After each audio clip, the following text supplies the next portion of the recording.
apa kabar Indonesia pagi? Yang Anda saksikan saat ini adalah peristiwa mengenai polisi yang berhasil membongkar praktik perdagangan manusia dengan korban anak di bawah umur di Parepare, Sulawesi Selatan. Nah, kasus ini terungkap saat polisi menyelidiki kasus laporan orang hilang. Polres Parepare berhasil menangkap Sri Darmawati di sebuah SPBU di wilayah Sidrap. Tersangka ini informasinya berkenalan dengan korban yang masih berusia 13 tahun. Kemudian tersangka melancarkan aksinya dengan berpura-pura mencarikan pekerjaan. Dan tersangka menjual korbannya kepada pihak lain ya untuk dalam kasus ini. Dan juga disangkakan dengan pasal perdagangan manusia. Kita akan langsung berbincang pagi hari ini untuk mendalami kasus ini bersama dengan Kasat Reskrim Polres Parepare, Ibtu Asian Sihombing. Selamat pagi, Pak Asian. Selamat pagi, Bu. Pak, kita ingin tahu sejauh ini korban dari pelaku ada berapa orang, Pak? Untuk sementara penyelidikan masih kami kembangkan untuk korban selanjutnya. Jadi untuk alurnya saya bisa jelaskan bahwasannya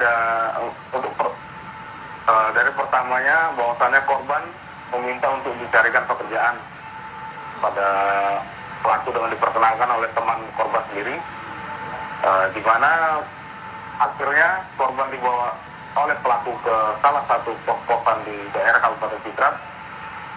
Kemudian dari keterangan yang sudah kami dapatkan dari hasil pemeriksaan sementara bahwasannya pelaku sudah menjual korban banyak 4 kali, di mana dari pengakuan pelaku sendiri dengan harga bervariasi, di mana pelaku sendiri dengan inisial SR mengaku dengan menjual banyak 4 kali bervariasi dari 500.000 sampai 1 juta rupiah.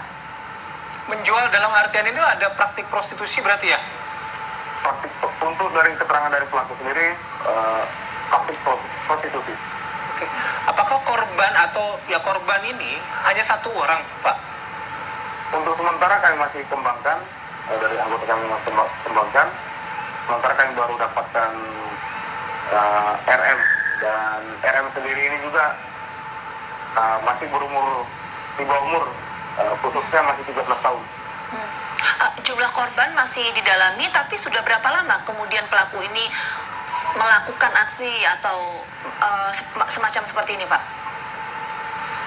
Kalau dari keterangan sementara dari pelaku sendiri baru melakukan aksinya dalam rentang waktu 3 bulan. 3 bulan. Nah, selama 3 bulan ini si pelaku ini apakah selalu mengintimidasi korban sehingga akhirnya korban nurut, kemudian disimpan di mana korban ini?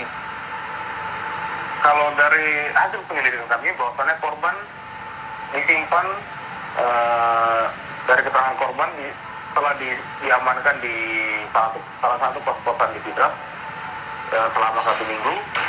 Di mana juga korban tidak bisa berkomunikasi, tidak bertunjukkan alat komunikasi, dan tidak diberikan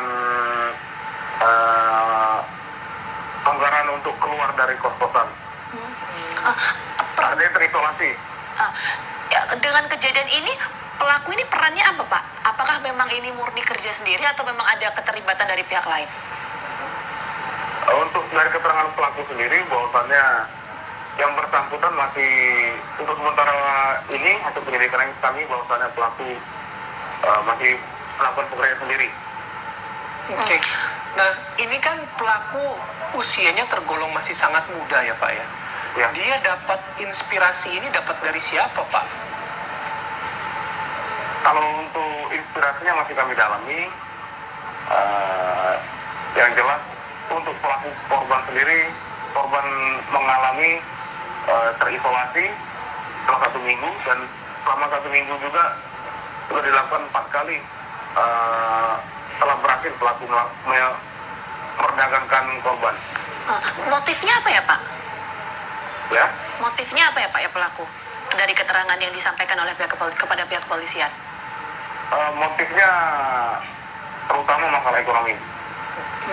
Nah, Karena dari pelaku sendiri menjelaskan untuk korban tersebut telah sebanyak 4 kali, di mana bervariasi ada yang 500.000, 1 juta. Dan diperdagangkan khususnya untuk kegiatan prostitusi. Oke Pak, ketika berkenalan dengan si korban ini, pelaku ini bujuk rayunya seperti apa? Apa yang diiming-imingi sampai akhirnya korban mengikuti keinginannya pelaku ini?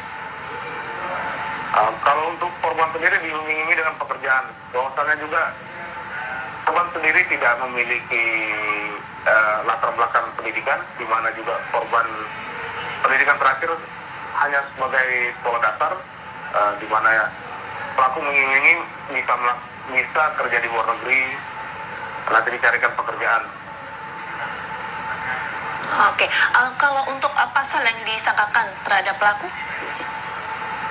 Untuk undang-undang yang kami persangkakan, pertama Undang-Undang RI nomor 21 tahun 2007 tentang pemberantasan perdagangan orang, dan juga Undang-Undang RI nomor 35 tahun 2014 tentang tindak pidana eksploitasi terhadap anak, di mana yang pertama ancaman maksimal 15 tahun penjara, dan untuk eksploitasi terhadap anak diancam dengan penjara maksimal 10 tahun. Oke. Kondisi korban gimana Pak sekarang Pak? Untuk kondisi korban masih kita amankan, dan agak sedikit terganggu psikologinya. Dalam artian yang korban juga dieksploitasi secara berturut-turut. Tapi artinya sudah bisa bertemu dengan pihak keluarga ya Pak ya? Sudah didampingi pihak keluarga? Sudah bisa bertemu dengan keluarga. Namun belum bisa kami lakukan pemeriksaan lebih lanjut karena masih ada tekanan sedikit. Baik, terima kasih atas waktunya Pak telah berbagi informasi bersama kami mengenai bagaimana perkembangan penyelidikan atas kasus ini.